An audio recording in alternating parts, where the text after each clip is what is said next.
أكثر من 6 أشهر مرت على الحرب الروسية الأوكرانية، الحرب التي غيرت شكل العالم تقريبا، فقد أعادت التوازنات لنقطة الصفر وأعادت تشكيل التحالفات من جديد، لكن أثرها على أوروبا وروسيا يبدو فادحا في كل النواحي. فأوروبا ليست قلقة فقط على الطاقة وما قد يحدث لها، وروسيا ليست قلقة من الخسائر الاقتصادية أو خسائر الحرب، بل من الواضح أن الطرفين قد فقدوا بوصلتهم بالتصريحات. فلافروف من داخل قبة الأمم المتحدة يشتم زيلينسكي، ووزيرة سويسرية تدعو المواطنين للاستحمام بشكل جماعي، وتنضم معهم بالتأكيد واشنطن بتصريحاتها المجنونة. سياسيو العالم ينتظرون الغلطة للرد عليها، والجميع في مرحلة الهجوم دائما. وفي هذا الفيديو سنستعرض لكم أكثر التصريحات التي أثارت الجدل مؤخرا، ولكن قبل ذلك لا تنسى الاشتراك بالقناة وتفعيل زر الجرس. من أسفل قبة الأمم المتحدة، حيث كان يجتمع قادة العالم في اجتماع الجمعية العامة 77، اجتماع خلق الكثير من الجدل في كل كلمة قالها الحضور فيه. فماكرون تحدث في قاعة شبه فارغة، وقال الفرنسيون أنه أهانهم أمام العالم حقا. وحتى عربيا، خرج الرئيس الفلسطيني محمود عباس في خطاب لاذع ضد إسرائيل، لكن لافروف كان صاحب الكلمة الأبرز من بين كل الحضور.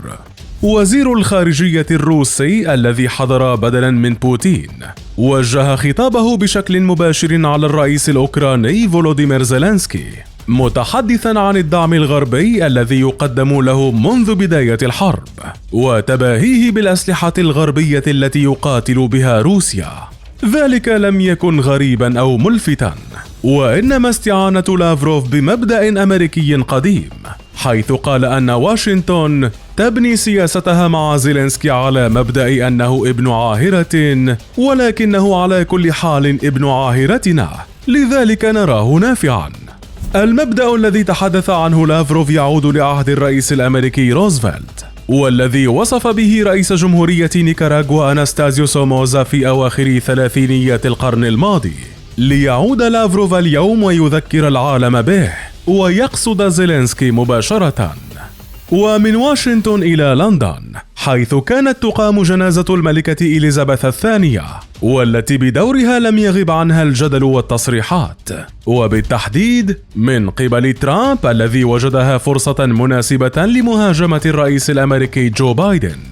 بايدن جلس في الصف الرابع عشر خلال جنازة الملكة، وهو الأمر الذي وصف بقلة التقدير لمكانة الرئيس والولايات المتحدة كلها، على الرغم من كونه دخل بأسطوله للجنازة عكس بقية الرؤساء الذين دخلوا بالحافلات.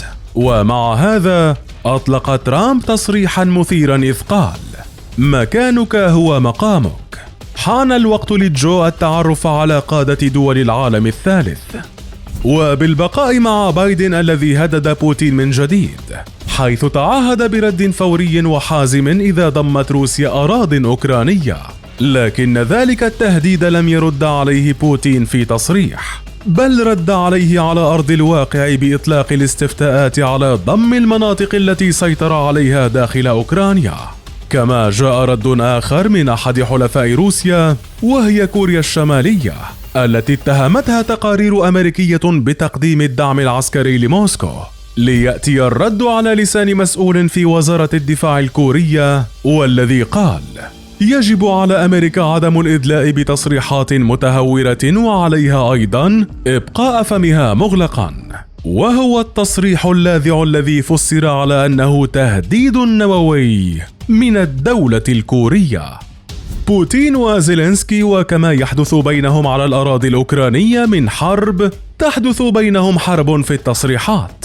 فبعدما أعلن الرئيس الروسي قرار التعبئة الجزئية داخل البلاد، والذي طالب فيه بضم 300 ألف جندي من الاحتياط للقوات المسلحة، خرج زيلينسكي ليقول أن الحرب كانت في السابق على الجبهات، لكنها اليوم باتت في بيوتهم على عكس السابق.